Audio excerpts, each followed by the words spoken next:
On this edition of the 5-Star Podcast of Wrestling, myself and Justin Lowery will talk about the week that was in both WWE and AEW, including a continuation of the NXT invasion, the return of CM Punk and what that meant to the ratings, and looking forward to Survivor Series this weekend. That's all to come on this edition of the 5-Star Podcast of Wrestling.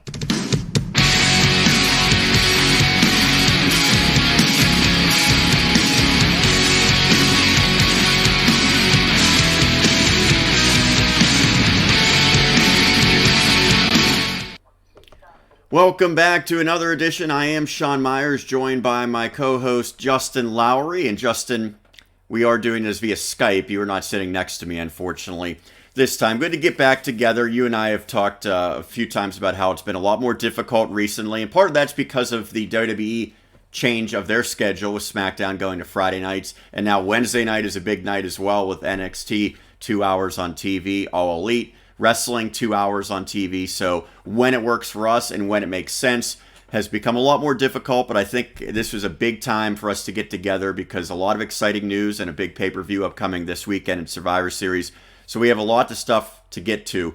I kind of want to touch on what's happened the last couple of weeks, and that's been this continuation of the invasion, if you will, of NXT, and it also spilling over to Raw and SmackDown invading each other. It's all setting up Survivor Series. And when this happened about, 3 weeks ago, that NXT sort of filled in on SmackDown because the guys were stranded over in Saudi Arabia, it felt like it was, pretty cool for that one night. I'm not sure that everyone was hoping that this would last each and every show for the next few weeks, but I understand why they're promoting it for Survivor Series. That being said, if you would have gone to me a year ago, even 6 months ago, and said they're eventually going to do an NXT invasion storyline, I would have thought it would have been a lot more impactful than what we've seen. Yeah, I mean, it's nice to see some of these guys get on Raw and SmackDown. I'm a fan of, a lot of those NXT guys down there. I think that's pretty cool. But my big fear is they're being overshadowed by the quote-unquote main roster guys. They've been, built pretty well. Rhea Ripley tonight actually pinned Charlotte in a match. So, she went over. The Undisputed Era has made to look pretty as a forceful unit. But my worry is going forward. Like, is this going to be done after Survivor Series and then every brand will separate again? Or I think that's the plan. That being said, it seems as though this is now going to be the fallback whenever Vince and company thinks, we need a little boost to our ratings. Well, I haven't really. It hasn't really boosted the ratings. Maybe for NXT, but it has for NXT, and I think that first Friday SmackDown when they were on there, they felt like that maybe was a big part of it because it was basically an NXT show. Right, which it did boost, but then it went right back down. So if it was a boost, it was just for curiosity for one night. It gave a boost for NXT on Wednesday for one night. We'll see. I don't want those guys on NXT on a weekly basis. If it does happen, then NXT basically will lose everything that was special about NXT, and it will just become like a glorified version of like 2009 ECW WE style. Like it'd just be an exact C show. Well, even worse than that though, because ECW was really like on its own, with the exception of it had some appearances on pay-per-views. Why are these shows just blending together? What makes NXT different if all of the Raw and SmackDown guys are going to that show and vice versa? Nothing. They're just wrestling in front of 400 people. Man, it's nice to get them exposure. I see what they're doing, but first off, I hate everyone's going on everyone's shows. We just had the wild card rule and we all hated it. Right. Brand split. And I think the wild card rule actually made this. I said I thought an NXT invasion when they pulled the trigger would be like a massive deal because we all remember. You and I go back to the Alliance, and even though that didn't work out long term, at the beginning it felt really special, right? And when Nexus, which was basically NXT, invaded Raw, that felt really significant, right? I didn't have that feeling with NXT here. And that's because we've seen so many of these people going back and forth on shows that there isn't really a true Raw roster or a true SmackDown roster or even an NXT roster.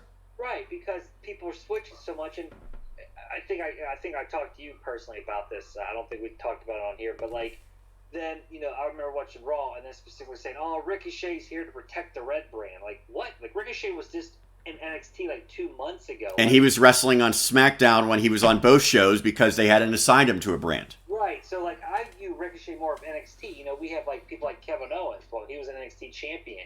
It's weird. Like you see Bayley. Though Bayley and Sasha's biggest feud was in NXT, you kind of view them as very special when it comes to NXT. And now all of a sudden they're like, "Oh, F NXT, you guys suck." Like, really? Like, you guys helped build it. It doesn't make a lot of sense to me. Like, you were just on SmackDown. You were just on Raw. There's too much movement. And you had to quote-unquote brand split for what? Like 3 weeks? And then all of a sudden, right, now it's broken again? Like, that doesn't do anything for me either. And I don't want to spend too much time on this, but I really go back to, they made the decision even before the wrestlers were stranded in Saudi Arabia that NXT was going to be involved in Survivor Series. And I think part of that is because, like, oh, we've done Raw versus SmackDown so many years in a row. We've done champion versus champion. We have to mix it up. But that's not how I'd want to see NXT get involved in the main roster. Just saying, like, oh, well, NXT is going to be involved this year just because, and then they built storylines off of it. So what's ended up happening is there's been some cool sequences on Raw and on SmackDown, and it helped NXT the last few weeks in the ratings. But, like, for instance, Raw has this ridiculous brawl at the end of the show where there's the guys that are on Raw, of course, have to wear their red shirts because that's how we know they're on Raw. And then the SmackDown guys wear the blue shirts, and NXT, I think, wears, black shirts, but they might have their own logos, as that picture showed.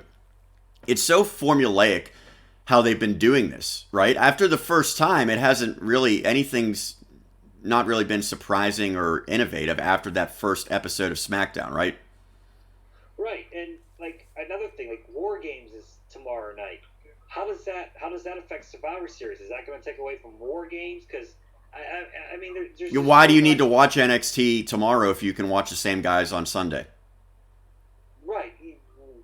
So there's a War Games match, right, with the women.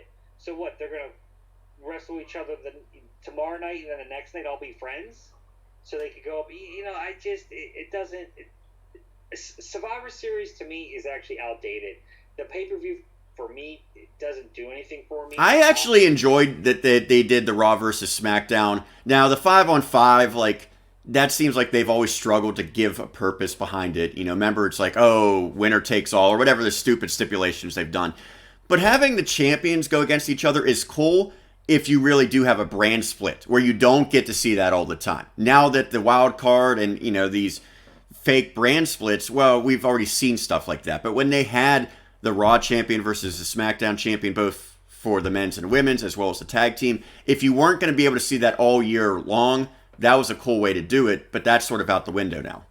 Well, yeah, because, I mean, they even did a little weird. Okay, you have the IC North American U.S. title. You have the women's title. Okay, you have the tag team title. Great, but then Adam Cole just gets left out of the championship match. You have Brock Lesnar and Rey Mysterio. Well, that doesn't go with the theme of Survivor Series. They break it off there. I don't know. Survivor Series was cool when I was a kid. I just think it's outdated. The concept doesn't work anymore. And I mean, like you said, if it was a true brand split where these guys stayed away from each other all year long, which is what I would lobby for. That's what I want to see. Right. I think that they should have trades and maybe like a new draft after WrestleMania each year in which people who are free agents or NXT talent could be available. But they shouldn't do a shake-up where guys just switch, and they shouldn't have the crossovers constantly, which is what we've seen. Right. Well, I invited so-and-so on SmackDown this week. Well why? Like, And Lesnar just moved to Raw because, in storyline purposes, that's where he wanted to go to fight Mysterio. Right. Yeah. And I know Heyman did his best to explain how Lesnar's an exception, and he is. But it takes away from it. Yeah. So not only is that going to be prevalent in Survivor Series, but I think Vince McMahon, to your point, you've made this for months now, Justin, he got what he wanted on Wednesday night, and that is NXT beating All Elite, finally, for the first time head-to-head. To do so, they had to use some main roster names down there, and I know Becky Lynch was prominent, as you see her and Rhea Ripley going face-to-face, and the Revival, who's really not a big-time name on the main roster, went back down where they really excelled at their best in NXT. They went against the Undisputed Era. So stuff like this happening, Justin, it was really cool, I think, for people watching, and many people, I didn't get the chance to see it, many people said Undisputed Era Revival tag team match, one of the best matches of the year. So it delivers in one sense, but how long can they continue to do this to make NXT beat AEW? Well, here's the thing. I think for NXT to beat AEW, you got to keep those names on there. People tuned in because they knew they were going to see main roster stars invade. They didn't know who exactly. I mean, we got Becky, we got the Revival, we got a whole bunch of other like B-plus players, to use a wrestling term like Zack Ryder and stuff invading. Seth Rollins at the end there. So. And Seth didn't wrestle, did he? No, he did not. They beat AEW, but not by a lot. It wasn't like they crushed them by any means. And they still lost in the demo category, which is coveted because that's the demo that AEW is going for. The younger group, right? The 18 to 35. They still won in the demo, but they about 100,000 maybe difference in. Yeah, I think even less than that, and it was a good number for NXT. It wasn't like both brands really dropped down in their ratings. Right. It was NXT went up. If I am a TNT executive and AEW exec, Tony Khan, whoever. Even though, NXT finally just beat us for the first time, I'm still feeling pretty good about us because it took them bringing some star power to the show to finally beat us. They didn't beat us by that much. Now, here's the question going forward. If they go back to being separate and the ratings drop again and AEW goes above them again, Vince is probably not going to like that, right? Because he wants to beat AEW in the ratings. I'm worried now he saw how he can. Now, does that mean he's going to start throwing, every episode he's going to have somebody advertise from Raw or SmackDown on there to get more eyeballs on the product? I do not want that to happen because if you do that, then NXT stops being NXT. Right. My idea when they had the wild card was every show in WWE, which is Raw, SmackDown, NXT, NXT UK, and 205 Live, can have one wild card each week. It's just one. And you don't know what show it's going to come from. If they did something like that, maybe you would get every now and then an NXT or a 205 or an NXT UK guy on Raw or SmackDown. It'd be cool because it'd be different, but it wouldn't be like 10 of them every week. And I think that would help NXT too. Say, okay, we're going to have one person come here. It could be, Walter from UK. It could be someone from Raw, someone from SmackDown, but you're not getting like multiple segments of all of these people coming in that really takes away. It's just like one little surprise that adds to the show as opposed to the show being based around the main roster. Yeah, I don't want to see any wild card. That's just me. I don't want to see anybody from any because we all know they're under one umbrella and we all know it's one roster. But it takes away from the idea of what they're supposed to be, right? We just watched a whole draft that they tried to make very sports oriented. And within weeks, it's already like discontinued. Right. It just bothers. It makes like you do all this work to make us believe like this is legit, and then just within weeks, it's just forgotten. I don't like it. It bothers me. So let's take a look at Monday night. I know you didn't get to catch all of Raw. Here's what I continue to say about Monday Night Raw. It feels like it's sort of the B show to SmackDown now, doesn't it? No, I would agree. I think it is the B show. They have gone sort of a different route, and this is where maybe Paul Heyman does have his fingerprints on the show. They're giving like a lot of young, less established guys ring time, and they're having great matches on Raw. And I think I told you, Akira Tozawa and Buddy Murphy had a killer match, and it was probably about 10 minutes. As you yawn, I think that's what a lot of the fans' reaction was. And here's where they missed the boat. They need to build up those guys with vignettes and promos and stuff like that to make people care about Buddy Murphy and to make them care about Akira Tozawa. But if you're asking for wrestling and saying WWE doesn't, meet the standards of NXT and AEW in-ring performance. Raw has been in the last couple of weeks, but it doesn't seem like it's really mattered. Well, here's the thing. The people that watch Raw and SmackDown, the majority of them don't care what you're just saying. People are like, oh, we want good wrestling. The majority of people watching those shows aren't saying that. The people who are saying that are like the 800 to 900,000 that are watching AEW and NXT. So if Raw's getting 2 million, that tells me, probably 40% of the people watching Raw are the people that actually care about wrestling. The other 60% watch Raw for the entertainment purposes, not the wrestling purposes. So them seeing Buddy Murphy have a great match means nothing to them because it's Buddy Murphy and they have no reason to care about Buddy Murphy. They don't care if they see a 5-star wrestling match. These people, might want to see a stupid dumbass skit or see a guy in a They want to see Bobby Lashley and Lana. Well, that people are watching on YouTube, I think, for all the wrong reasons. Like, they're watching because it's so bad, it's good. Like, everybody hates it. Everyone thinks it's a joke, but they're like, look at the YouTube hits. Well, people are watching it and laughing at it. I mean, Lana's botch this week was just like, yes, he must stay 90 miles away. I know that when she said days, that was a mistake. Do you think it was supposed to be where she said 90 miles and then Lashley corrected her? Yes. Like, it was written where she was supposed to actually say that. Right, because, like, Lashley, I feel like that was, like, how it was supposed to be. But if that was written as such, which apparently it was, that's just horrible writing. Like, hey, let's have her say 90 miles. Is that supposed to make her look like an idiot? No, it's like such, like, in love, and she just gets so, like, confused next to, Blashley. Like, it made no sense. Did you just call him Blashley? It's late here. But, like, and then she say 90 days. This whole thing's just stupid. Like, it's a joke.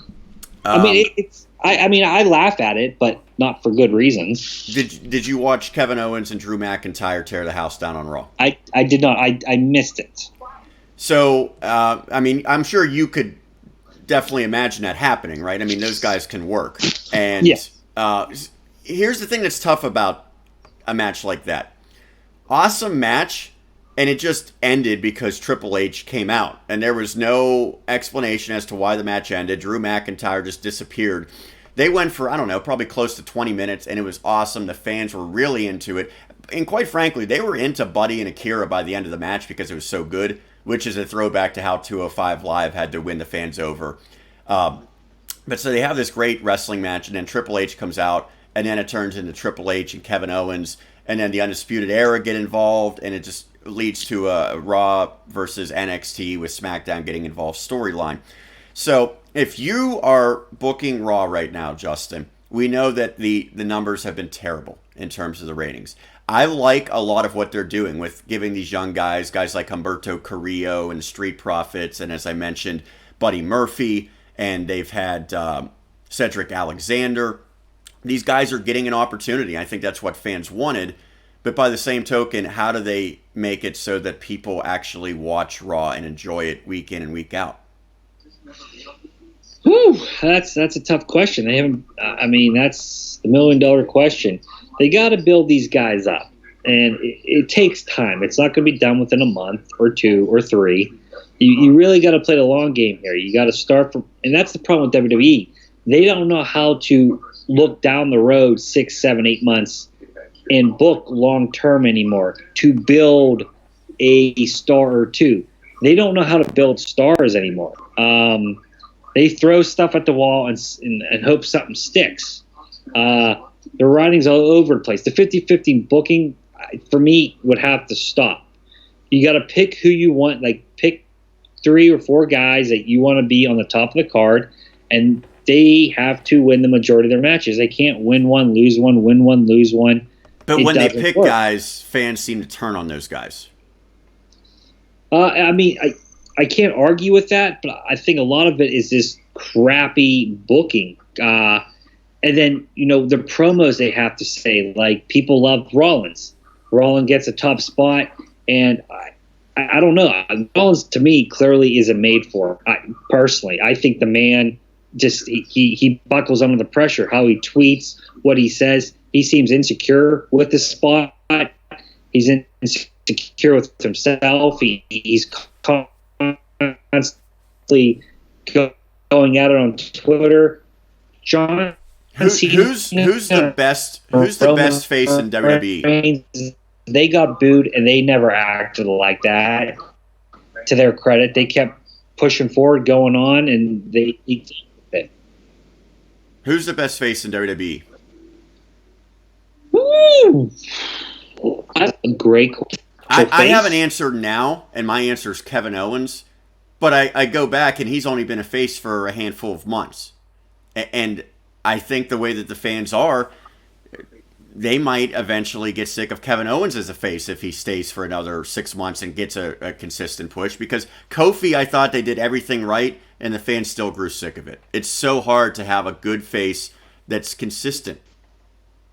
Sure, and here's the thing: 2019. Okay, nobody wants that baby face. I think if you push anyone as a true baby face, after a couple months they will be rejected because that gets old. Like, I think the idea of heels versus face is a little dated. People don't want that anymore.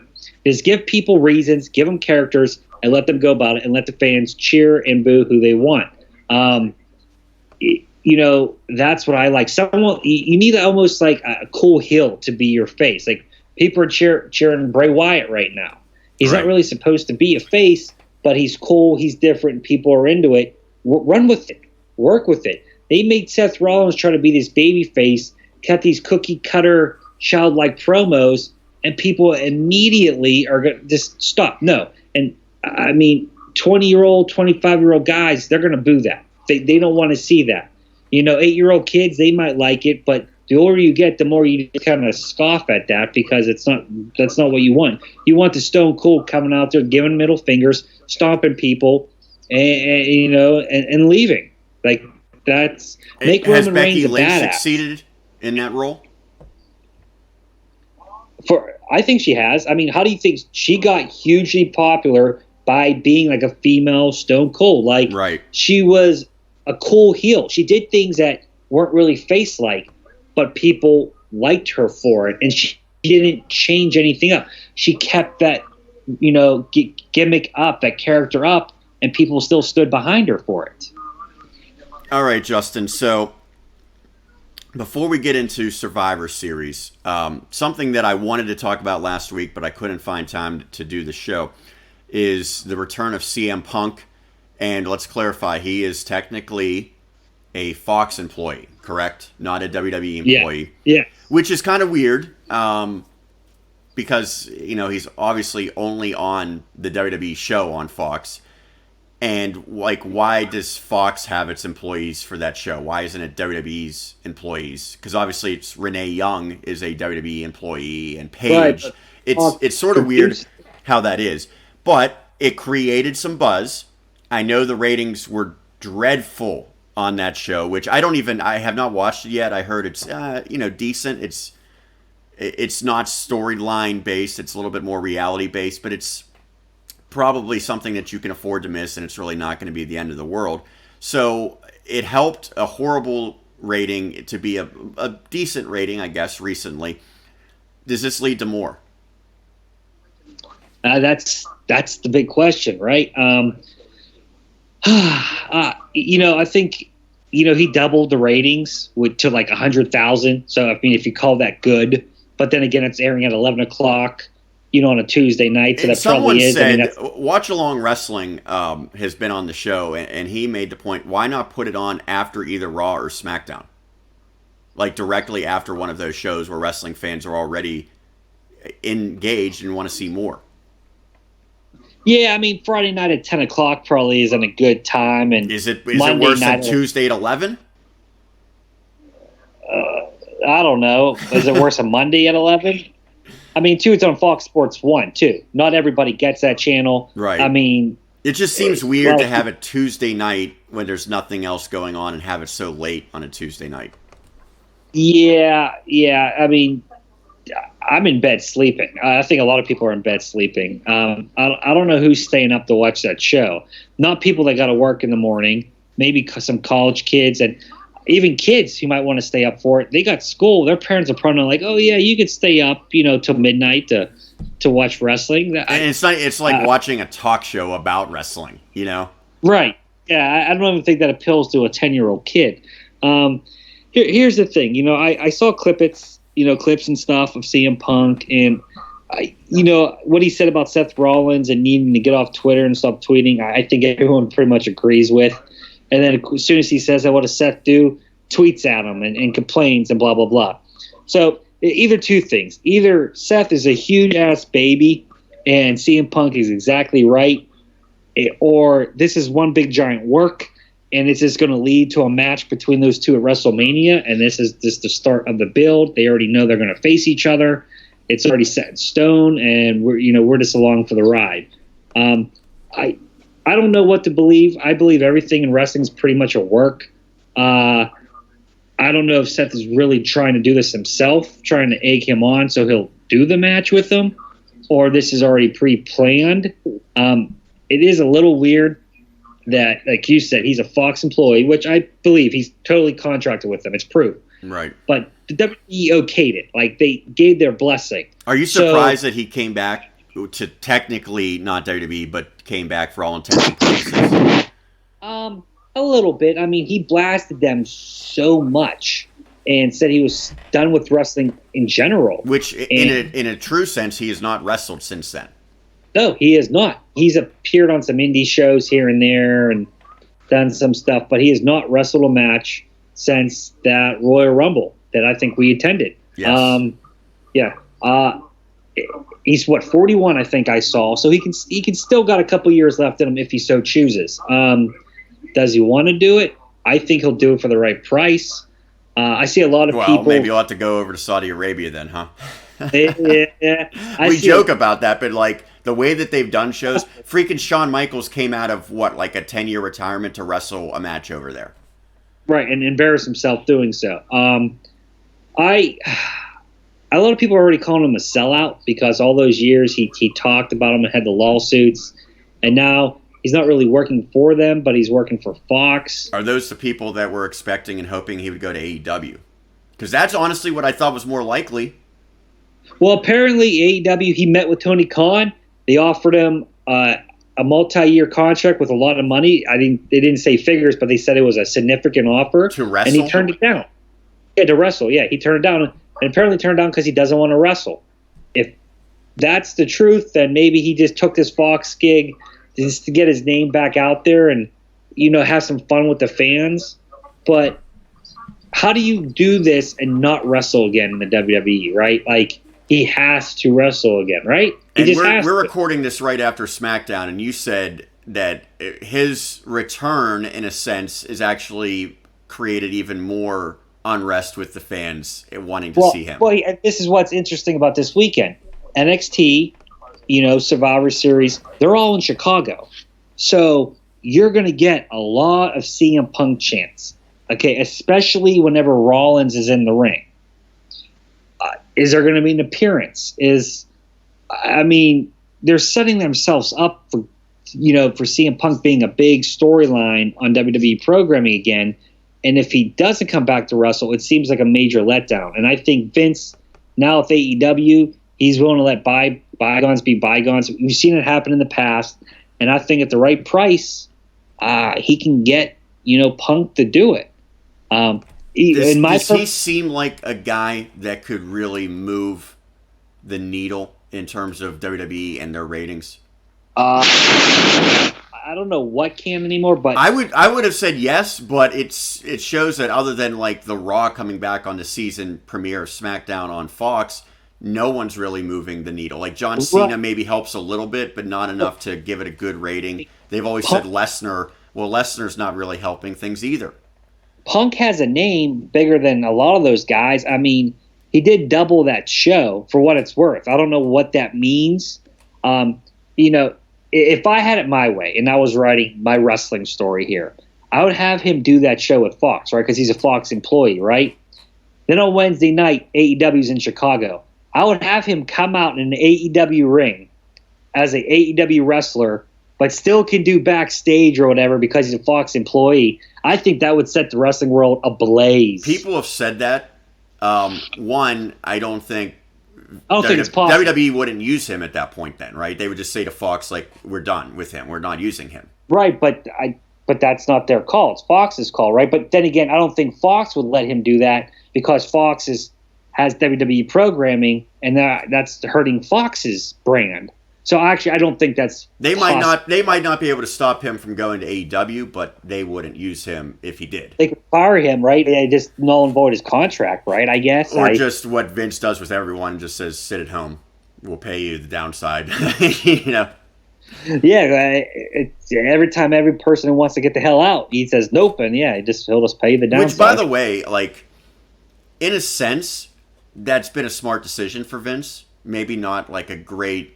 It's a crappy decision, but smart. Because a lot of this, like, had they let Sasha go, think of how significant that would be if she was in AEW and not one of the biggest stars on SmackDown. Did she really want to go, or did she just want time off, right? I don't know, Justin. I mean, some of the guys aren't big-time names and difference makers. Would you be really afraid to let Luke Harper go if you're Vince? Like, if he wants to go, is really, like, he probably views Luke Harper about the same as Ty Dillinger. Right, like, so why not let him go? Like, if because that's they see what Ty Dillinger is now relatively a big name in AEW. But he's not. I don't think people are tuning into AEW because the chairman of AEW is on TV. Right? I would agree with that, but he's been used pretty prominently, right? I mean, he's already had a feud with Cody Rhodes. Yeah, but that lasted like a pay-per-view before they went, Right, but I mean, if you're Vince, you're seeing that and saying, we don't want Luke Harper to go there and, have a match with Dean Ambrose. I guess not, but like... Had they let the Revival go when the Revival wanted their release, I think that would be significant. Now, they still might leave, but they're going to have to at least do it the true way, which is having their contract expire and then not re-signing. Or... you could just call WWE racist and make a big stink, and he can get your release. So, your take on Jordan Myles, ACH? Yeah. Here. Okay. He reminds me of Antonio Brown with the way he acted. Yeah, honestly, the dude went bonkers. Is there a history? I think of WWE not treating minority wrestlers well. Yes. Do I think this was the year to say that? No. I mean, Kofi Kingston was a black Afro-American champion who was one of the headline matches at WrestleMania and held the belt for many months. The New Day, even though maybe they're not like the top of the card because they're not single competitors, are always featured in high-tier, I would say, main event programs as a tag team / faction who are all African-American. Sasha Banks, an African-American woman, has been prominent on the women's scene. So I don't think WWE is racist. I think Vince will push the right people if it's going to make him money. Well, that's the bottom line. Now, in years past, I don't think there's been minority wrestlers that get a fair shake. I mean, Latino wrestlers always get stuck with a gimmick. I think he will stereotype the crap out of their gimmicks.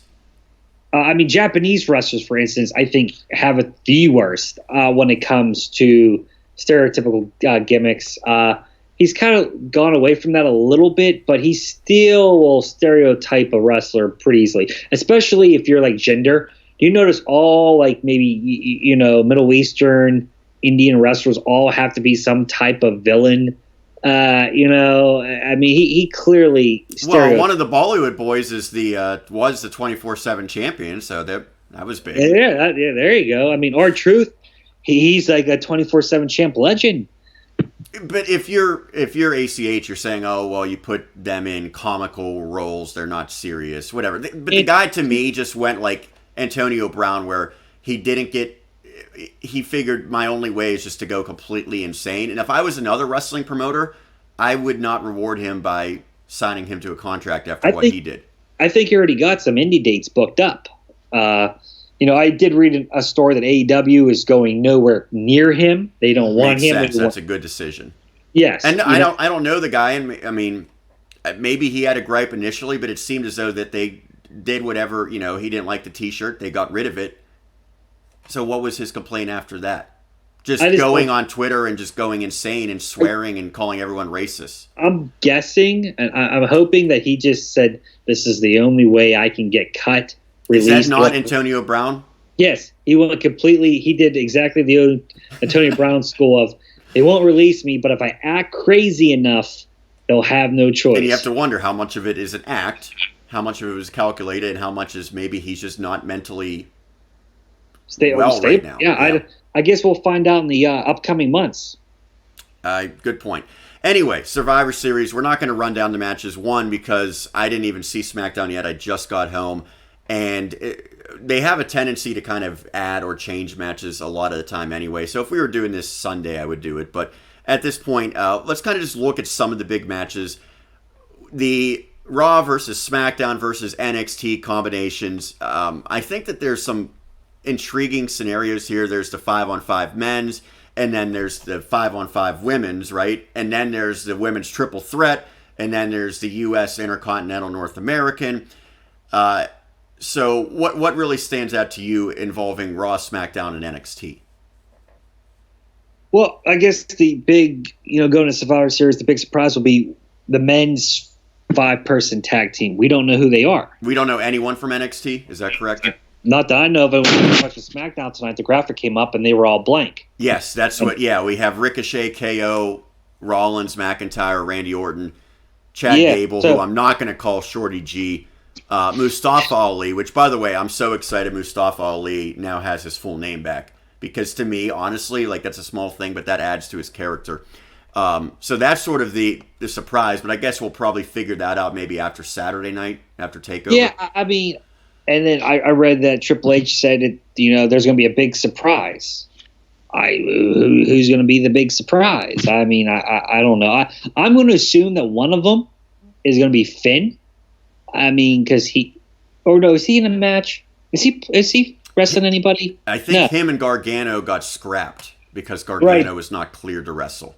Right. So I don't think he's wrestling anything on Survivor Series at all.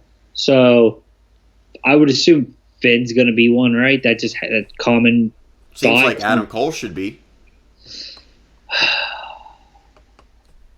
Yeah, you would think Adam Cole would be. There's rumors that one of them is going to be Triple H, which if that would happen, I don't. Oh my God! I think I would just shut it off, and I'm being dead serious because again, if they had done a true invasion where people were all in on the invasion, I could understand it. In this case, no. It's just it would be dumb to me. It would be a disappointment if that's what the surprise was. That would be a huge disappointment. You excited for the women's match? Yeah. I mean, I think it could be good. I mean, I enjoy Becky. I think Bayley's solid in the ring. Baszler, I'm not a big fan of hers, but I've come to grown I've grown to her character, her style. I appreciate it a little bit more than I did maybe a year ago. I am a little sick of her holding the belt, but that's just for different reasons. This could have been their chance to do the 4 horsewomen versus the 4 horsewomen, right? I mean, is that? Yeah, I wonder if that's ever going to happen. That's been talked about for so long. I don't know if that's ever going to come to fruition. Right, but that would be. No one knows. Ronda Rousey is not pregnant yet, right? Not that I know of. I mean, even if she still wants to start the family, she could come back and have that one match. She could, because she's not pregnant at this point. Maybe she can go, you know what, let me come back for WrestleMania season. What's another 2-3 months? Come back for Mania and then leave again. I mean, maybe that's the surprise that Shane is going to be at Survivor Series in a big match. Maybe that's something like that, but who knows? And then could you set up that 4 horsewomen match for WrestleMania? Maybe, yeah. Anything else that you want to see or that you hope will not happen in Survivor Series?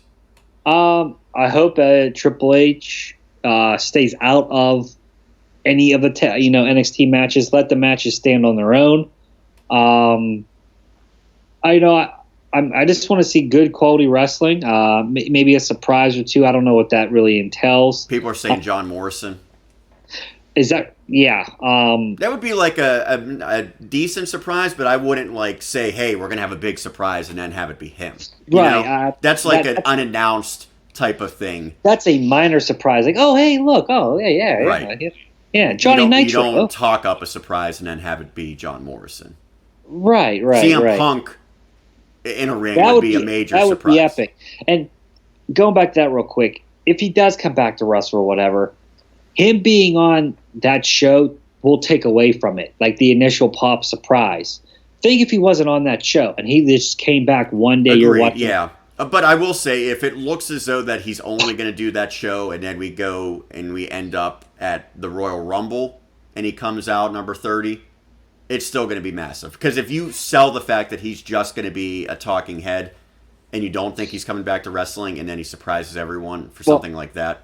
He needs to sell. Then you need to sell this for months, like not weeks. Would Rumble work? I agree with you. Survivor Series does seem a little quick, doesn't it? I would even wait longer because he's not going to win the Rumble, right? I would assume so. Who knows, man? You don't even do it then. You do it like I don't know, maybe like 4 or 5 weeks before WrestleMania, so you can build a WrestleMania match. Fair enough. We shall see how it plays out this weekend with TakeOver tomorrow being Saturday and then Survivor Series Sunday. Justin, it was good to get together and talk to you. We are hoping to try to consistently do this going forward. I know we also want to have some guests, some pro wrestlers and other wrestling dignitaries lined up in the weeks to come. So definitely stick around. Stay tuned as we'll have more. You can always follow us on Twitter, 5-Star Pod Wrestle. Try to get a little better at that.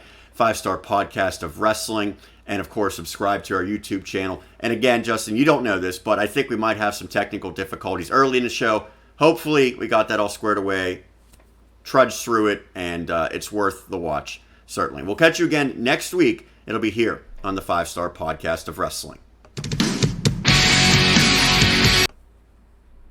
What technical difficulties?